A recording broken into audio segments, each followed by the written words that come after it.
Greetings, everyone. It is Monday, January 20th, 2025. Anthony Broom here with Clayton Safey on the Wolverine.com YouTube channel if you're watching live or in your podcast feeds after the fact. Sadly, not to bring the mood down right off the bat, if you're watching on the screen, you see Clayton's got the Michigan 2023 National Champions hat on behind me. Rose Bowl, national champs, all that stuff there. Commemorative tickets, the football, the hat back there. Sadly, this show is the last time we get to come on here and say Michigan Wolverines are the defending national champions, because they will not be after tonight. In fact, tonight is probably the worst national championship game that could have possibly happened. Of course, Ohio State and Notre Dame will play for the prize later on, and that'll be the last we speak of it today, because we have a lot to get to, whether it be Michigan football, whether it be Michigan basketball. Probably going to go heavier with questions today. We have a lot of good ones from our the Fort, our premium message board, which, of course, to do some housekeeping off the top here, use that promo code UM1 for 2 months of access to the Wolverine.com for a single $1. It gets you on our message board, gets you behind the paywall for recruiting updates, team updates, analysis. All you could possibly imagine is there for you using that promo code UM1. So get in on that today. A lot of big stuff in the works for Michigan. Closing out transfer portal, closing out potentially the recruitment of Ty Haywood. A couple things up on that over at the site right now. So head on over there. Clayton, welcome in. A bittersweet day. Well, it's really, there's nothing sweet about it at all. Michigan season's been over for a month or so. Hearts ripped out over the weekend for football fans in the state of Michigan, with the Lions bowing out of the playoffs. I'm on the up and up, but when you saw me yesterday, I was a shell of myself and a broken man. Welcome back. Yeah, same here. It's been tough, but thank God, I think, for Michigan fans, that the Wolverines pulled it out yesterday in overtime over Northwestern. It was a little more dicey than a lot of us thought. But yeah, let me say it too, though. The Michigan Wolverines are the defending national champions. So that is a factual statement at 6:03 p.m. Certainly a lot to be proud of there, and obviously a lot to get to and a bunch of questions, so people get them in the chat as well. So, yeah, we will talk about some of the lingering questions for Michigan as they take shape now before winter workouts and eventually spring football, which is going to be here sooner rather than later. Before you know it, we'll talk about basketball, and like I said, we will take your questions at the end of the show. If you're watching on the YouTube feed, feel free to jump to the front of the line with that super chat function. It goes right into my dog's food bowl and the Clayton Safey lunch fund as well. So we all get our cut of it. We divvy it up. Hey, got to keep the heat on here. It's like insanely cold here in the state of Michigan. So help us keep the lights on there as well. Before we get into, as I always say, the meat and potatoes of tonight's show, we are brought to you tonight by our friends over at HomefieldApparel.com.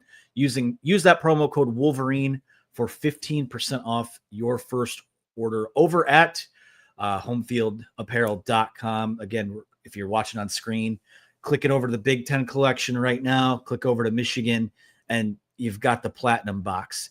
You've got the football box. You've got the bomber jackets. You've got the quarter zips. You've got the dad hats. It's all there. Some of the coolest vintage-inspired designs that are on the market. Certainly, if you want to keep celebrating that Michigan National Championship from last season, a huge collection of that stuff over there. T-shirts are comfy. The joggers are comfy. Everything I have from them. And again, I feel like every couple months I'm rotating clothes, getting rid of stuff to give to, Goodwill or whomever. And I just can't ever bring myself to put any of the home field stuff in there, because it's that cool and it is that comfortable. I use all of it. So use that promo code Wolverine for 15% off your first order. And hey, it's getting real chilly up here in the state of Michigan. So get those sweatshirts, get the hoodies, layer up, because we're going to need every bit of it here the next few days in the great state of Michigan. All right, Clayton, let's move into, it's been a quiet week on the Michigan football front, other than, last week we're in Nashville. The news breaks that Wink Martindale was going to interview for a pair of jobs as defensive coordinator with the Colts. They found their guy. I believe also interviewed with the Falcons.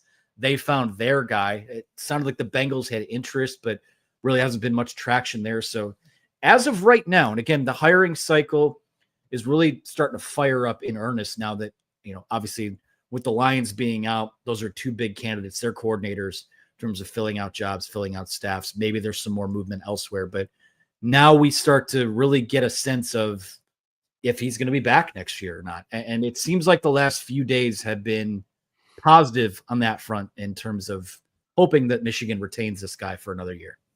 Yeah, it'd be huge too. What they did this season, I think, was really impressive, including at the end of the year when they didn't have all their horses, Will Johnson for the back half, and then the bowl game, really none of the top players that are going to be going to the NFL this past season. So, some dominoes have fell in the NFL. I don't blame him for looking around.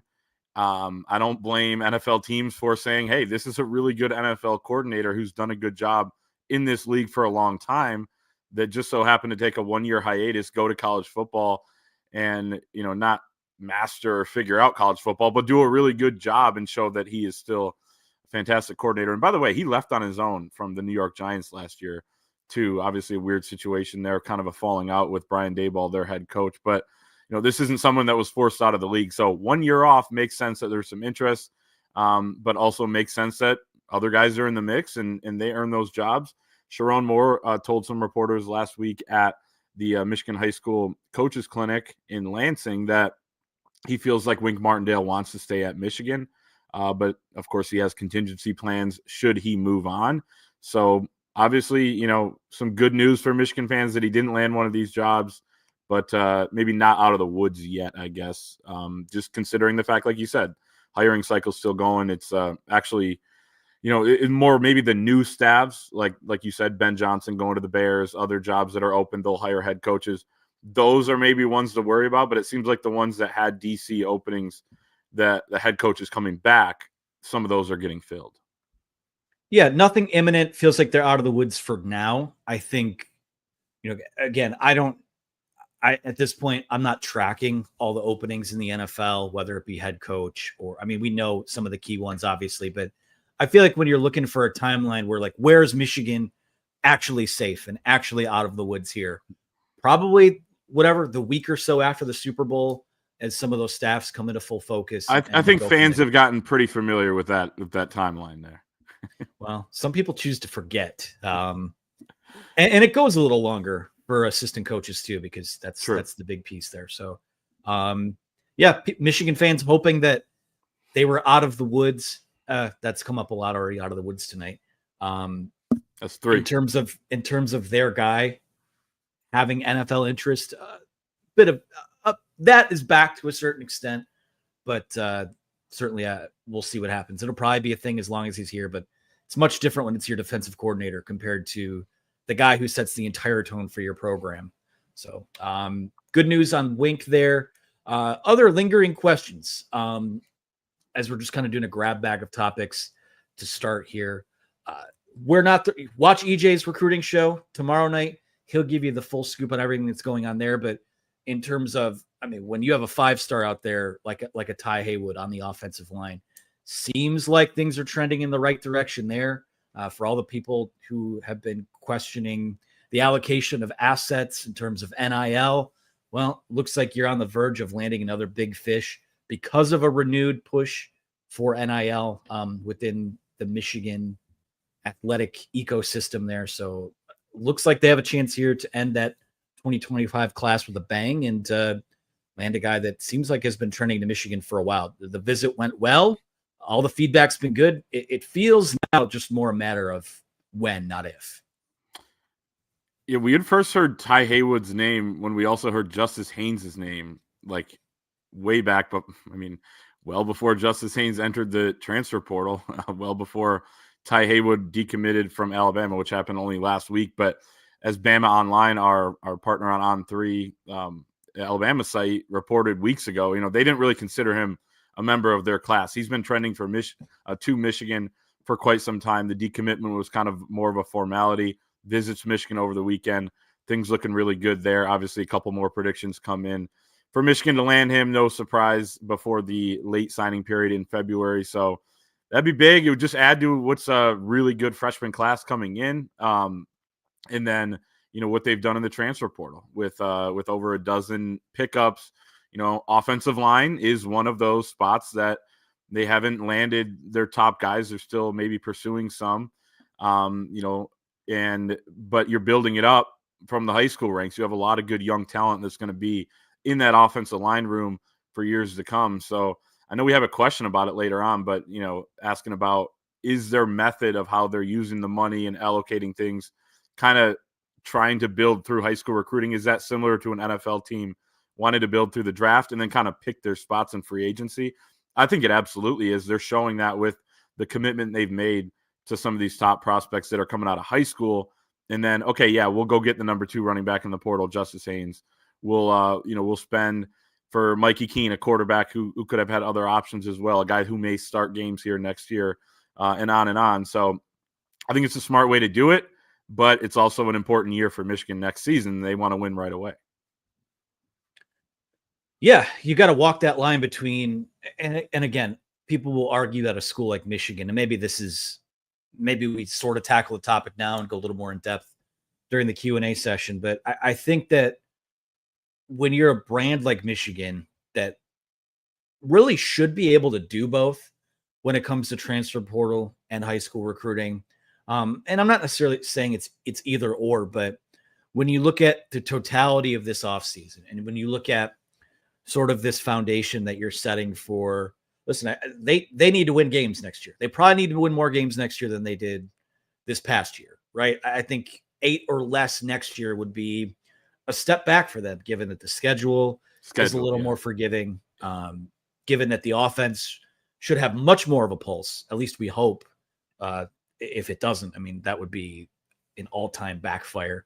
It's certainly, I think they're in much better shape there than they were. But, when you're able to land a Bryce Underwood, and really, had they not landed a Bryce Underwood, there's not enough talent in the offensive line room. And, if you're telling me, and again, I'm not saying it's a choice that they've made or a choice that was on the table, but if I can take these NIL assets and decide to allocate it on a guy that I know is going to be here for 3 to 4 years, and I'm going to have time with him, and I'm going to get to develop him, and he's going to get to grow along some of the other pieces I brought in, I'm fine with that in lieu of a 1-year stopgap just to, and then you're right back where you were next year. Now, again, you want to strike the balance where you can do both. But when you look at what their 2 biggest needs this past year were: better offensive line play, better quarterback play. If/when they close this out with Andrew Babalola, who is enrolled early, will be going through spring practices. Haywood would be a summer enrollee. So I think you can kind of put him on the back burner until, maybe 26 anyways, or at least late into this next season here. If you're telling me I've addressed that with 3 5-star prospects at my 2 biggest areas of need, I feel pretty damn good about where they are moving forward. Now, again, how big of an impact will that have next season? I think at quarterback certainly will be the biggest one. We'll see if maybe Babalola can work himself into a role in that 2 deep right off the bat, maybe even push for a starting spot. But when you kind of take a step back and look at the totality of what an offseason looks like, I'd be pretty darn happy if that's the final outcome. Yeah, long term, for sure. I still have major questions about the O-line next year and in the offense in general. Weapons, you're losing Loveland, Mullings. I like Haynes. I like Jordan Marshall at the running back spot. Max Bredesen comes back. That's huge. Wide receiver should be improved just by virtue of, nowhere to go but up there. So, I mean, the offensive line has a ton to prove. It's going to be a big offseason for Grant Newsome and those boys. It will be. And I wanted to sort of dig into this a little bit too. I think there's going to come a time and place where we go position by position, maybe sort of long form on here. But I mean, you sort of just hit on it. Like, are they better? Like, I think they're unquestionably better at quarterback. Are they better at wide receiver? Is it because of personnel? Is it because of play calling? Is it because of quarterback play? Is it all of the above? I'm still kind of having a problem putting a finger on where I am with these wide receivers right now, because I think the guys that they have are capable of much more, but the additions that they made, I mean, there's still a huge question mark.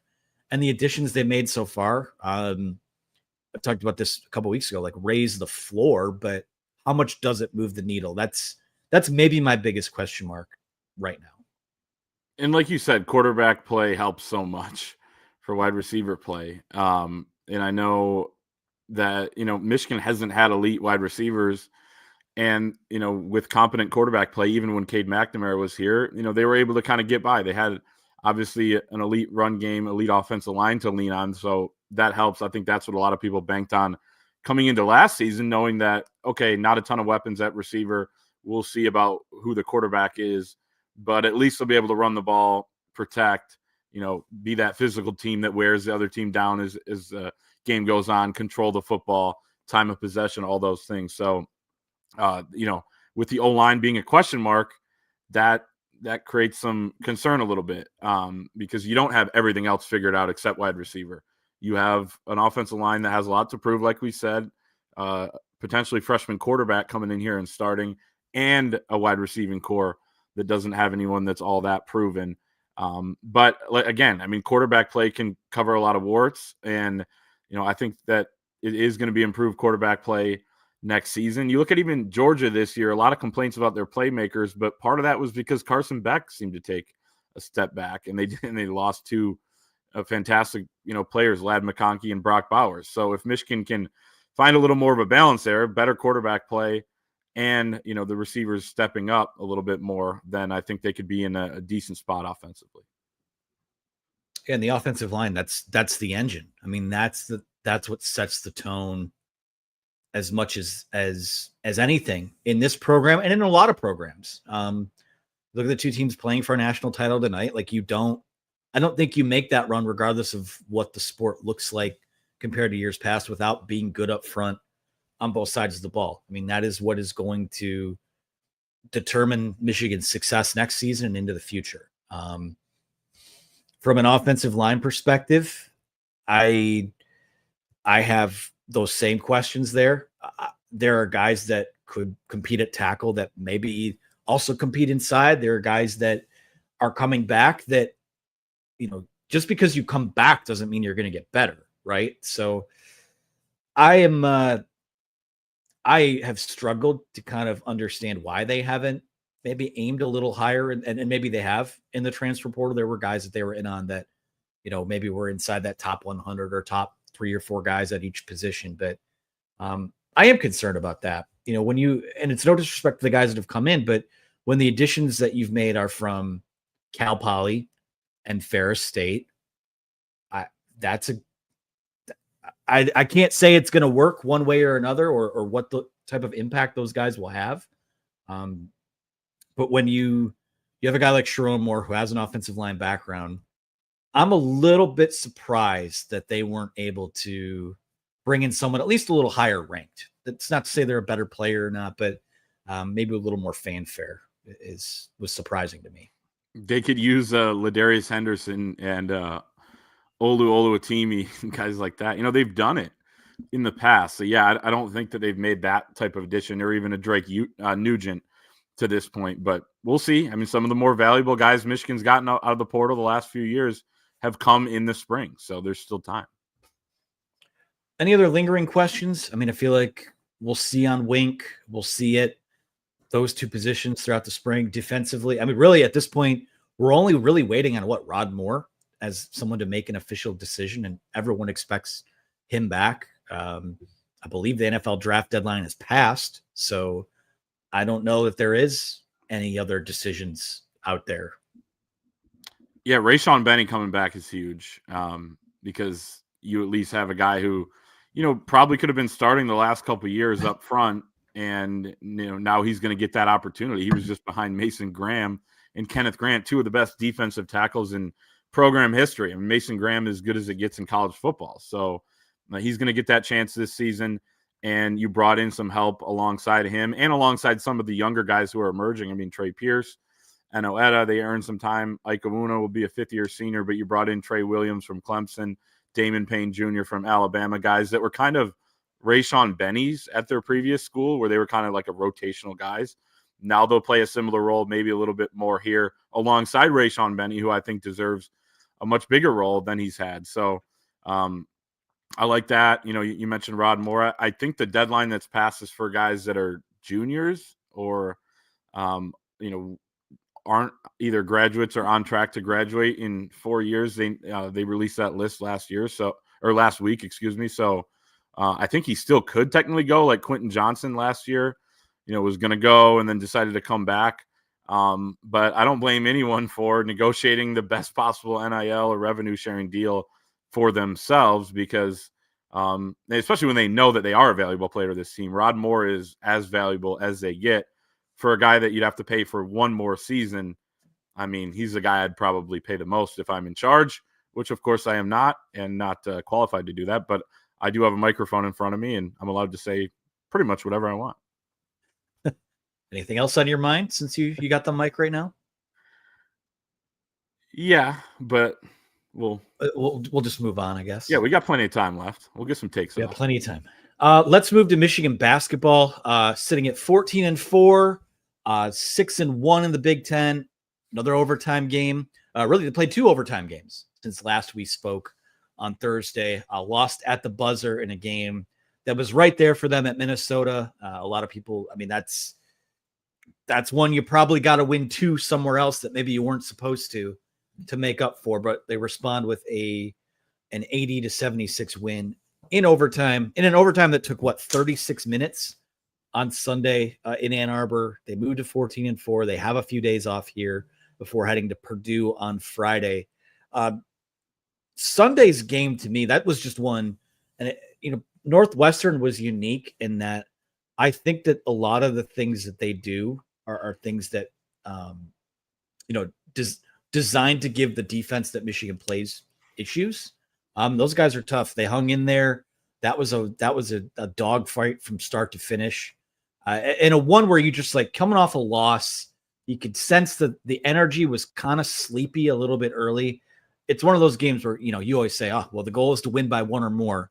Sunday truly was one of those games where you're like, just get out of there with a win, get yourself a few days off and regroup and go play in one of those statement games, of which there will be many on Friday night at Purdue. Just your thoughts on the Michigan win and how just the response in general. Yeah, I wrote this after the game. If you would have watched that game with no score bug on your screen and you were just kind of watching what was happening, you wouldn't necessarily think, okay, this is a top 20 team, playing at home, coming off a bad loss, very motivated. It was a slog. You said dogfight. Dusty May said wrestling match. I think they're both applicable. And that's exactly the type of game that Northwestern wants to get you in. 68 possession game in regulation, ends up being 76 in overtime. But Michigan wants to play 80 possessions. Northwestern would much prefer you play 60 and, somewhere closer to the side that Northwestern wanted. And they're a physical team. That word has come up after the last 2 games, the loss to Minnesota, the game against Northwestern on Sunday. We got to play more physical. The players have said it. Dusty May has certainly said it. And when you think about it, and Vlad Golden made a great point the other day. He said, we're still adjusting to the physicality of the Big Ten. A lot of these guys are up transfers. Danny Wolf, Vlad Golden, Trey Donaldson played in a physical league in the SEC, and Roddy Gale was in the Big Ten before that. But Reuben Jones is coming in, and some others, and you have freshmen as well. He said that we've played some of the new teams in the Big Ten, so we didn't necessarily feel that type of physicality. And he's right. When you think of the Big Ten teams they've played, all right, Wisconsin, I don't feel like this is the most physical Wisconsin team that we've seen, but I'd still say they're in that physical boat. Iowa, they don't play like the rest of these Big Ten teams. Northwestern and Iowa are like the 2 most opposite teams in the country. You go to USC, you go to UCLA, you come home and play Washington. Those are 3 teams that were in the Pac-12 last year. And then Minnesota and Northwestern wanted to muck the game up, be really aggressive, not let you cut to the rim. They were really aggressive on the boards. So Michigan's adjusting. I think you hope right now that you're in an adjustment period and you come out on the other side much better for it. But yeah, you're right. Getting that win any way possible was really important. Protecting home court you want to win all your home games and kind of split your road games. And in the Big Ten, you'd be 10-5 and in contention for the championship. Of course, that was one of the road games that you were expecting to steal on Thursday, but they responded well. And now the schedule gets quite a bit tougher with Purdue on Friday. But, Vlad Golden is incredible. His 3-point shot, Anthony, when we first saw it in that practice that we got to go to in October, it was intriguing that he could step out and hit some, hey, okay, it's interesting. Then it was fun when you were down there in Fort Myers and he hit the first one of his career in his 118th college basketball game, or 119th, one of those. And it was like, okay, this is kind of fun. He can step out and shoot it. Now it's like a necessity for this offense. His 3 threes in the first half on Sunday kept them in that ball game, and was one of the reasons why it wasn't a double-digit lead for Northwestern. Out of their first 5 made field goals, 3 of them were Vlad threes. So that dude's incredible. He bounced back from a tough game Thursday. Danny Wolf didn't have as good of a game. But they're showing that with some of the talented guys they have, they can hang in there every night, even when some, other guys have an off night. And talking about guys that are off nights too. I mean, Roddy Gale, I think in that Minnesota game, probably the worst game he's played with Michigan to this point. And really for most of Sunday's game, not much of a factor until, crunch time, which was good to see. I think that what we're seeing, Dusty May talked about it before the season. He's talked about it a few times, a few points throughout this year, is that they have a team where, on any given night, Vlad Golden could give you 30. Danny Wolf can give you, 20, 10 boards and 7 assists. Trey Donaldson has had some big games. Roddy Gale Jr.'s had a few nice nights. Amari Burnett continues to kind of flourish in this system. That's good to see. Vlad Golden, the 3-point shot, it's on the scouting report now. It's not, if he goes and hits a couple 3-pointers against Michigan State, Tom Izzo can't sit up there and bitch that, oh, well, he's not a shooter. So what were we supposed to do? Like he tends to do. When you look at what the Minnesota game in particular did for them, I think it took them from kind of being in the driver's seat to now. I did a write-up earlier today on Monday in terms of how the last week or so kind of affected their Big Ten title chances. That dropped, at least on teamrankings.com. It was a 1-week slip of 20.3%. They're now down at 23.9% to win the Big Ten. That's behind Michigan State. It's behind Purdue. And you've got a huge game on Friday at Purdue, where if you find a way to win it, you probably, I don't know if you put yourself back in the driver's seat.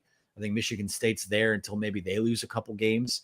And you're going to have 2 games against both of these teams. So right now it looks like a 3-team race with Illinois. Illinois is up there too, kind of lingering as a threat, and they're dangerous as well. But when you look at this Michigan team, 10 of their last 13 games are against quad 1 opponents. I think 2 more. Is this right? 2 more are quad 2s, and then they have a third or 1 more lingering game that's against a quad 3. So that's maybe where the Minnesota game hurts the most, in that you look at all of these games, all these opportunities coming up. I think they'll do better than split what's left, but that was a gimme. That was disappointing. But they have a chance to make up for that. And maybe that means going, I think you probably have to go better than 2-2 against Michigan State and Purdue to maybe pull off a Big Ten regular season title at this point. But, they all play tough schedules too. They're going to lose games somewhere that they're not supposed to, because that's what this league is. That's what this sport is. So I still feel pretty good about where they're at, but at the end of the day, I think you've got to win a couple more, or, maybe 1 or 2 more somewhere that maybe you shouldn't, or maybe you pull a fast one. And if nothing else, we've seen this team play a lot of close games this year. So maybe a couple more of those, they come out on top in. Well, it's exactly right. I mean, the percentages you're talking about of, okay, they dropped 20%, and then, okay, I'm assuming Michigan State went up quite a bit because they're still undefeated, only undefeated team in the Big Ten right now, and they beat Illinois at home on Sunday. They're going to run into their rough patch at some point, and then the percentage will, kind of go down, and somebody else will rise up. And Illinois, I mean, in terms of like the look of it, and maybe Purdue's in the same bucket here, they look like they might be the best team in the league. Obviously, quite a bit went on officiating wise in East Lansing yesterday. Quite a bit went on officiating wise in Ann Arbor too. So those teams are going to have a chance too. A lot of it has to do, you can't just extrapolate out the schedule of, okay, I'm not saying you're doing, you're talking generally. Same thing goes NFL, where, okay, they're 7-0. I mean, look at the Steelers this year. What were they, like 10-3, and then they ended up 10-7.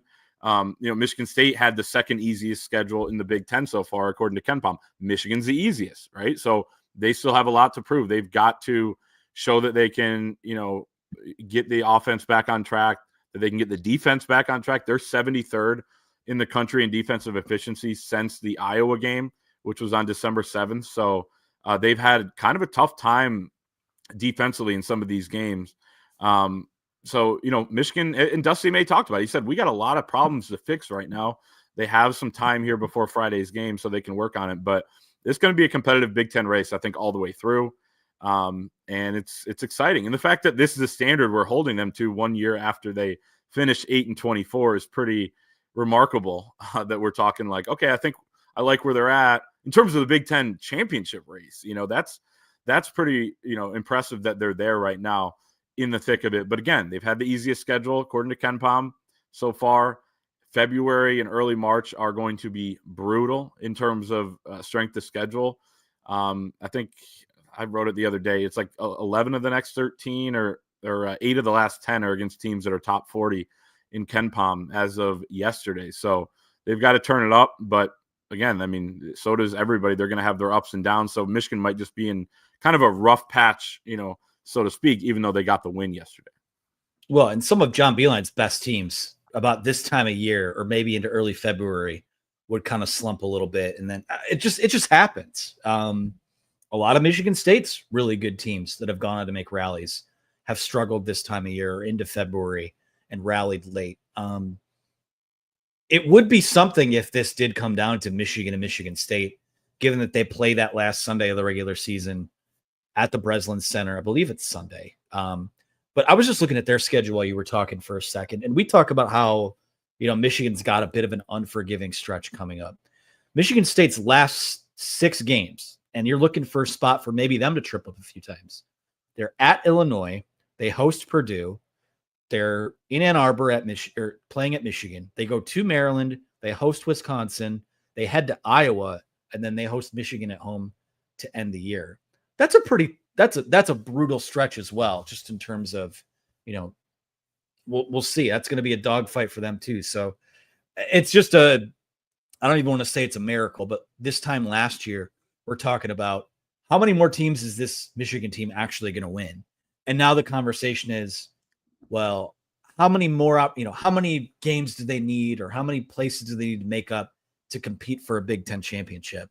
Just goes to show you, the different sort of conversations, the expectations from year to year, and the job that Dusty May is doing. So incredibly self-aware. That didn't even occur to me until I heard Vlad say it yesterday. Like, most of these guys haven't really played a lot of Big Ten teams to this point. And again, that's no excuse for what happened at Minnesota, but another gear is still there for them to figure it out.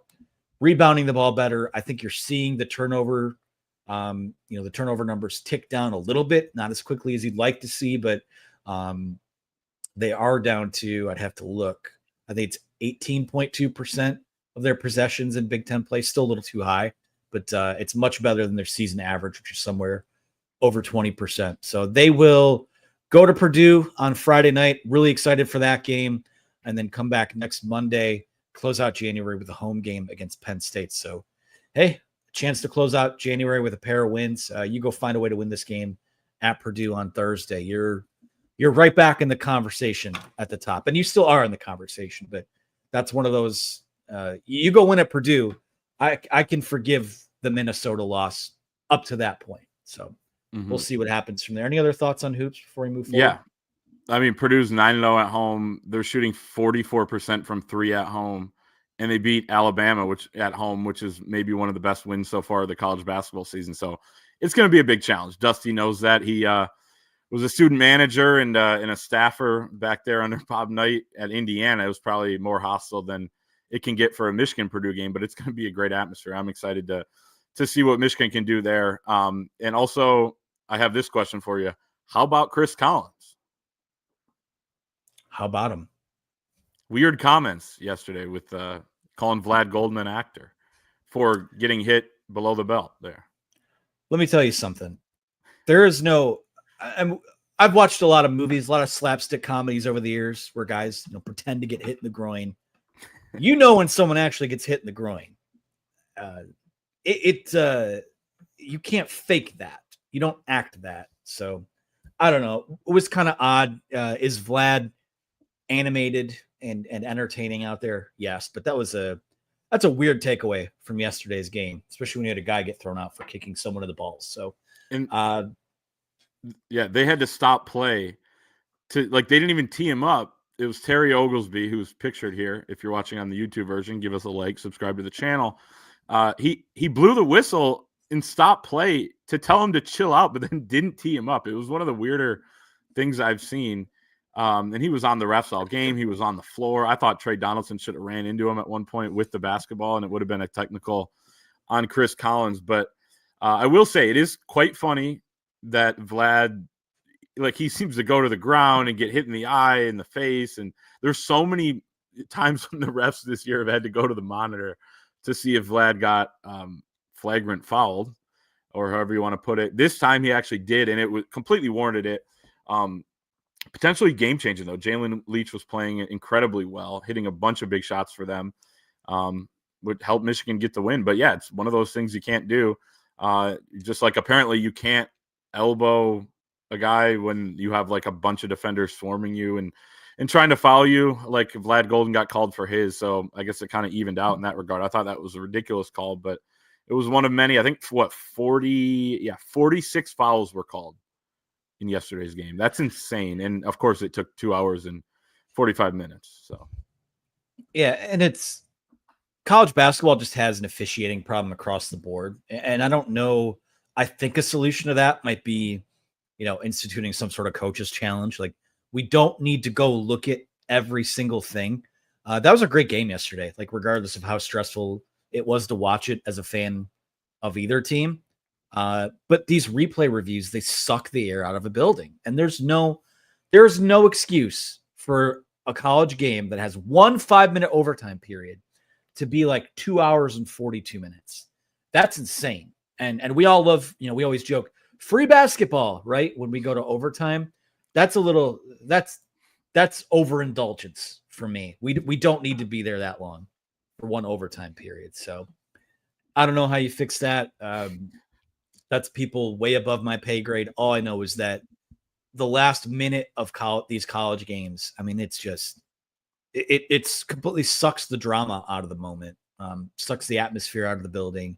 And yeah, it's great that if your team can find a way to win, but it's not very aesthetically pleasing. And that's a bummer. So, and that goes beyond a Big Ten officiating. It's everywhere. So that's my rant for the day. So ready to move to Q&A? I was at church a couple of weeks ago and it was going long, and my brother was kind of showed me his watch, geez. And I was like, well, free church. So anything is free. But I know that's bad, but same thing as free basketball, I guess. Yeah. Well, I'll put it this way. I used to go to I used to plan my mass schedule around, there's a couple different Catholic churches where I grew up in Taylor. And I would usually, when I was going to go, be like, all right, well, I'm going to go to this church because, priest does a 45-minute mass. It's nice and tight. Let's get in and out of there. Efficiency. They'd be high in the Ken Pom charts. Yeah. That's right. With a very low turnover percentage as well. Let's move into our Q&A segment for the week. Again, most of these coming from the Fort, our premium message board over at thewolverine.com. Again, a reminder to use that promo code UM1 for 2 months of access. For $1, you could be the person asking questions to us next week. We have some in the YouTube chat as well, but we will go heavy on the board questions. And we'll just kind of fire through them. This is from Jetson You're Fired, who says, as of today, if you were to rank all college football programs' NIL capabilities, where does Michigan land? Top 50, top 25, top 10, top 5? And my answer to that would be, I don't know. I don't think there's a reason they shouldn't be inside the top 10 somewhere, but I don't know how to quantify that. You can't, because I thought a lot about this after the question came in earlier. it changes a lot because you could get a donation. I could donate if I had a lot of money. If I was a billionaire, I could donate to one school and boom, they're number one, right? Or they're they're top 5.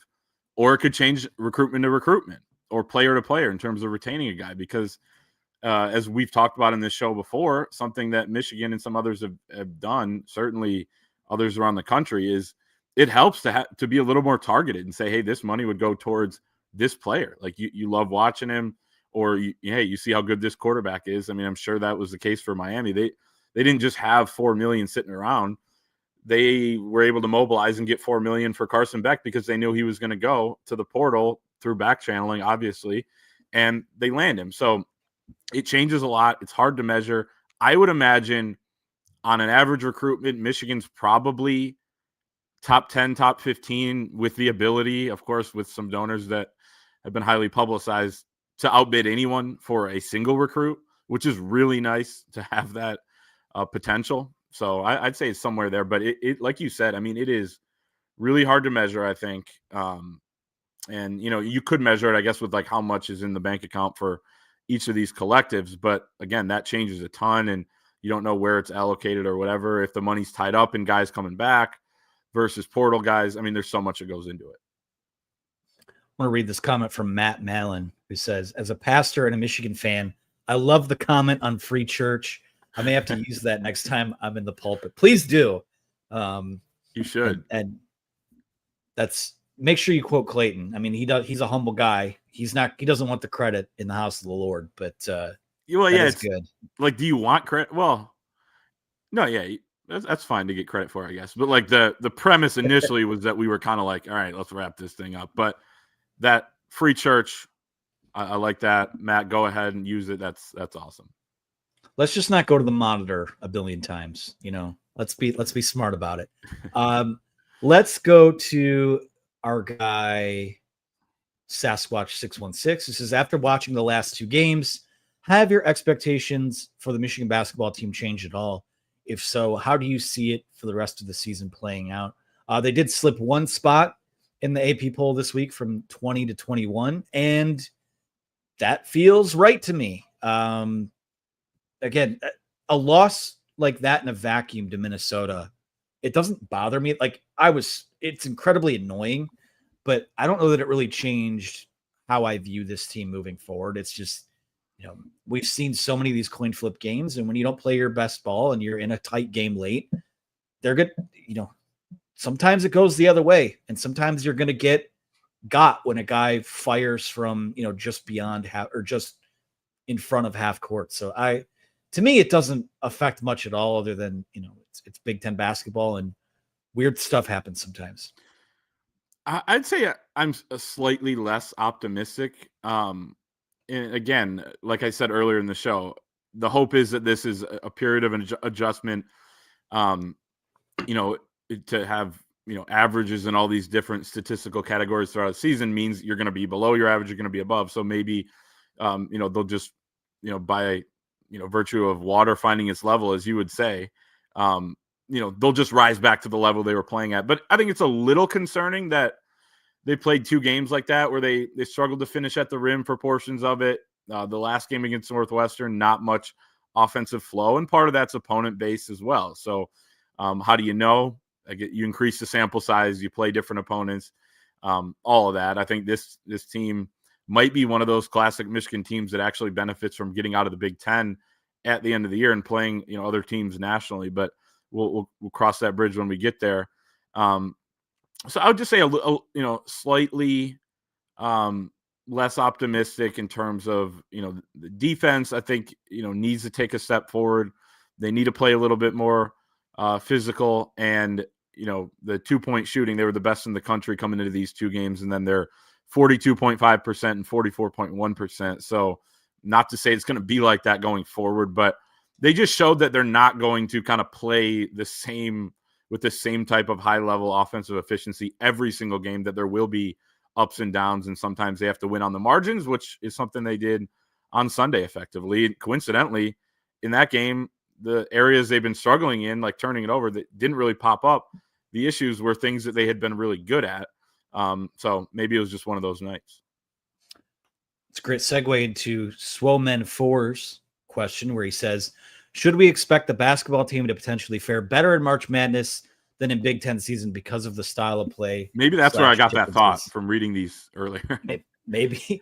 I got a text from a buddy the other day who or it might have been yesterday, where he's like, this team is either going to the Final Four or is going to get bounced in the first round. And there's no in between. And there's a little more nuance to it than that. I think this is a team that can play into the second weekend of the tournament. But if the Minnesota game, like if the biggest lesson from the Minnesota game is anything, it's that when they don't bring it, they can lose to anyone they play, which is, you want to set a little higher floor than that.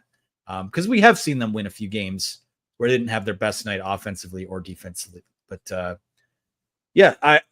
it's an interesting question. I suspect, though, if they don't take better care of the basketball, it won't matter if they're out of Big Ten play or not. I think that's something that in an inopportune moment is going to rear its ugly head if it does. So that's where I'm at with them right now.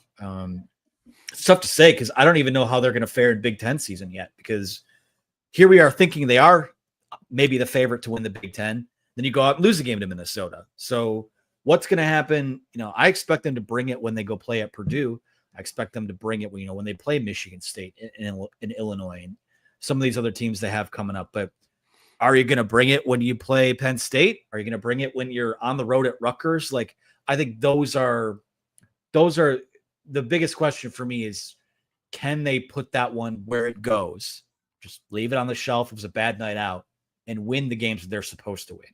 And then that's going to set you up for taking care of business in the games that are coin flips. So, and learn from that too, that, hey, we didn't bring it. It did look like, I'm not one of these guys normally, but it did look like Minnesota wanted it more on Thursday night. So how are you going to respond to that? Michigan came out with great energy. I thought it just became kind of a weird game early on and then kind of dragged out throughout. But as far as faring better in March, real quick, one of the reasons why I think they will, and like you said, we don't know how they're going to fare in the Big Ten, so it's kind of hard to measure this already, but it's hard to scout with the limited amount of time you have and the limited information you have on some of these opponents. Sometimes it's a 2-day prep in the NCAA tournament, and when you have these two big guys that can do what those guys can do, you can't simulate it in practice. You're not going to have much time to prepare for it. You're going to have assistant coaches working on it, but it's not that easy. And even in the Big Ten now, you don't play as many teams twice. You don't have that level of familiarity. I think that benefits a team like Michigan that plays a little bit differently, bigger, switching on defense than other teams do in the Big Ten. So it's going to be completely different here with the new look Big Ten. Moving on to a question from our buddy Jay Sherba.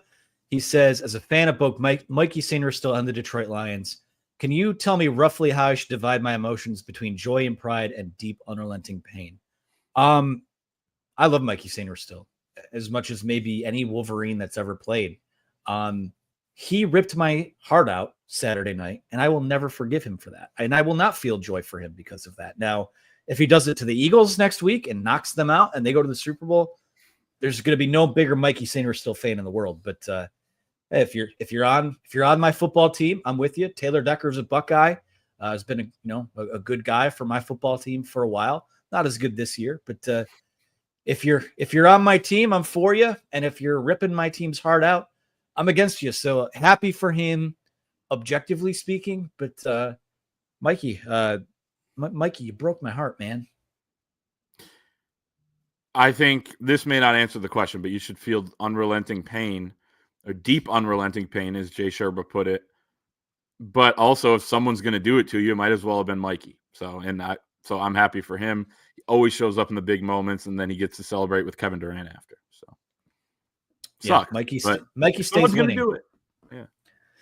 Yeah. To me, that it makes it hurt more because I watched him do it to everyone else for a long time. So, true. Frojo11 from our board says, what are the odds Wink stays and who would be on the short list if he leaves? Given that I don't know that he's really in the mix for anyone else at the moment, I don't want to put a percentage on it, but feels at least today like a bullet has been dodged with last week's news. So I don't know who would be on a short list. I think, in my opinion, I would go external while maybe still kind of staying in that tree if there's any fruit left to pick from it. But right as of right now, it's Wink Martindale's a Michigan man. I agree. I would go external too. It's weird. All your defensive assistants have coordinator experience, but you know, I love the system that they have, and I don't think any of them have experience running that. I know Lamar was a coordinator after working with Minter at Vanderbilt, but I don't think he ran the exact same stuff. So I just think this system is built to beat Ohio State and built to be flexible, opponent to opponent, which is even more important now in college football when you face all sorts of different teams throughout a week, or you may have to play 4 playoff games and you see all sorts of different teams. So I love this defensive system. I think they got to keep it intact. So go get somebody that can run that. But it looks like Wink's 51% at the very least, is going to stay. I'm willing to bump it up to 60, given that there's not the openings just aren't there right now, or at least his name's not out there for anything else. But I want he'll be gone tonight or something. Now that you said that, probably I want to choose my words wisely here because I don't want to come off as disingenuous or a hater or things like that. But one of the reasons the offensive coordinator didn't work this past year is because it was someone who had never, I think in large part never coordinated an offense at this level, at this stage of it. And again, everyone at some point hasn't done that, but I would be very hesitant to, if Wink Martindale leaves, to just promote someone there, just with what happened last year as a bit of a cautionary tale. I'd rather go the NFL position coach route. I'd rather go, the way that they have gone. I just think the defense is just, it's too important for someone to learn on the job to that extent. If you're bringing someone in from the NFL, which is a more advanced level of football, I'm fine with that. But most of these guys are coming from a group of 5 school where that's the last place they coordinated the defense. So I'd be very hesitant to do that. So just my 2 cents on it. Let's take one from the YouTube chat. This is Mason Leach. Early on in the show, got this one in. It's not really a question, but it is. Since we have Andrew Sprague and Evan Link at the tackles for 2 to 3 more years, I think we see Andrew Babalola and Ty Haywood at guards. Could you guys see that? I'll split the difference with you and say I could see Evan Link kicking inside to guard. A guy like Ty Haywood looks like he has a chance to be maybe a swing type of guy that plays guard, but I don't think that Ty Haywood, when he winds up in Michigan, is going to play early because I think it's just tough for a summer enrollee on the offensive line to do that. And I think Andrew Babalola is probably more of a right tackle in the here and now if he finds a way. So I don't see that, but again, I think it's going to kind of be turning over every stone to find what your best 5 is. Yeah, I mean, I could look at Notre Dame. They're moving. Charles Jagasaw was highly touted, was supposed to be their starting left tackle this year, got hurt in fall camp, then started repping as kind of like a backup guard throughout the year in case someone got hurt. Now looks like he's going to start at left tackle in the national championship game. So these guys can move around. I think that you could see Haywood or Babalola do that. I think Evan Link certainly probably has the best chance of being a guy that gets slid inside to guard. Andrew Sprague, though, at 6'8", 305 pounds, I think he may stick as a tackle. You could do it, but I mean, he's got the ideal size as a tackle. They like him early. I feel like he's going to stay out there. Yep, I would agree with that. I'll take another one from YouTube here. This is from Josh Jackson. He says, I love May, but what do you guys think about his play calling in the final plays of games? Seems like we never get a good shot off. Seems like at least the last few, and I could be misremembering. The play has kind of been get Trey Donaldson in the paint and try to get something, at the basket right before the buzzer. Maybe get a putback from that. But I don't have a problem with the looks that they've drawn up lately. Prefer they're not in a spot where they need that, but that's not how the game is. So what do you think about some of those looks that they've drawn up? Well, I think the one against Minnesota that Trey ended up taking in there, Dusty said after the game that was not what they wanted to get, that there were other options. I think he treads lightly. He doesn't want to blame, the guy for making that call. I didn't actually hate that he took it in there because he saw something, and then Northwestern, that I think it was drawn up for Trey, and it was actually an okay look that he could have made.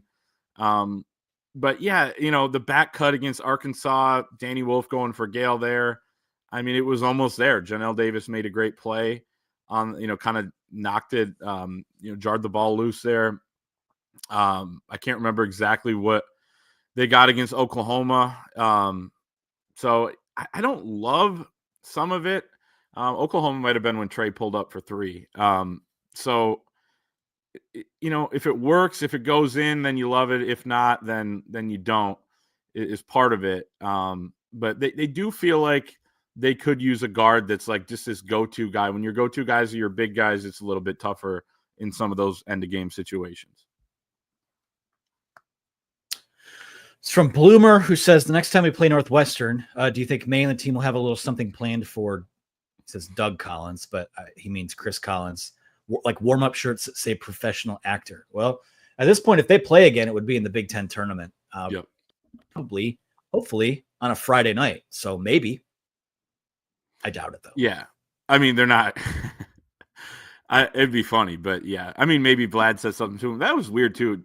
Just to mention, like, people couldn't see it on TV. Chris Collins started, like, trash-talking Vlad while they were reviewing the elbow. Like, it wasn't even the kick that got Jalen Leach ejected. So that was just weird all around. So he's kind of made the shit list of some Michigan fans. Oh, gosh. Gonna try and pick a few more here as we're up against it. Yeah. Naturally, when I say we go shorter, it winds up being some of our longer episodes. This will be from FL_Blue. He says, should Michigan overspend on NIL for high schoolers now that they have a 3-year Underwood window, or wait until he's firmly entrenched as the starter and go big with the transfer money next year? I think they should always spend heavily on NIL for high schoolers, and certainly, when they have the opportunity to land someone in the transfer portal. This idea that they haven't spent big in the portal, and I don't know what the numbers on these guys, but they did bring in Justice Haynes, which was an NIL play. They did bring in, defensive tackles from Alabama and Clemson. So, the time is now. Like there should always be an urgency. There should be an urgency to get your ducks in a row for the post Bryce Underwood era. Like, continue to win some of these recruitments on the recruiting trail. So, I think spend as big as you can, as smart as you can. Yeah, I agree. I also think, like, not to go too deep into it. So this is all I'll say. The rules are going to change too. And the collectives may not be able to pay anyone anymore. Everyone's just going to get revenue sharing. Who knows what's going to come all this, because it'll all be, the lawsuits are going to come. But so it's hard to say. So I'd spend that money right now. Yeah. Don't save it. Build the best team you can. It's from Chancellor 18, who says, if Sean McGee is allocating funds like an NFL team does, we talked about this a little bit earlier, does it reason that recruiting is the draft, retention is signing your own free agents, and portal is free agency? And if so, what's the best way to slice the pie? 40, 40, and 20 seems to be his mindset, which I like. Get elite talent, develop it, and retain it, and fill the gaps with the portal. If that's the approach, I'm on board with it. Yeah, and it's going to vary year to year. It depends on, you need to get the talent that you can then retain. That's a big part of it. And I think for year to year, some of these transfers are going to cost more than some of the freshmen, which also, means, okay, you got to go out and spend on some of these guys, but longer term, it's going to help you to spend on the freshmen and make sure that you have guys to retain. So it's kind of this circular thing. I think we got a massive super chat here. So. No, let's go with it. From Towns Health Services Towns, you gotta give us something here. Well, he says, go blue. We'll be back. I love it. All right. Well, let's just leave that up. That might be a good spot to end on. Thank you, Towns. Appreciate you. Extremely, extremely generous. Let's just leave that up for a second. We got a few more questions here, but we'll leave Towns up as they just paid. My Heat can stay on the rest of the week now. So that's great news. Let's go to this one from it's an NIL agent. His name is EJ Holland. He says, you, Ballas, and Clayton have been selected for the next edition of Squid Games. Who loses in red light, green light? Who loses their humanity and starts to murder others, and who wins the games? Now, the reason I'm reading this one is because I don't understand the reference at all. So you guys can comment on it. If you're watching now after the fact, Clay, I don't think you've seen the show either. I'm aware of its existence. I'll let the people decide that one. Put the power in the hands of the listeners there. But I have no thoughts because I've been told I need to watch it. So I think we got a little delay. Yeah, Clayton doesn't watch until after the NBA Finals. It's like that 6-week window. So that might be a good place as any to leave this one. As my desktop is starting to glitch out here. So we'll get out of here. Again, thank you guys for watching. Thank you for the great questions. Thank you for the continued support. Remember to use that promo code UM1 for 2 months of access to the Wolverine for $1. It's the best deal in America. You're going to get everything that we have to offer behind the paywall, and there is a lot of it. Few people put out as much as we do. So we want you over there, want you to be a part of this. We feel great about where we're at and the future and all the things that we have going on. So join our community today. Be sure to like this video, subscribe to the YouTube channel for more. And that's going to do it for us, for Clayton Safey, for our producer Megan behind the scenes. I'm Anthony Broom. Thanks for watching. We'll talk to you again next time.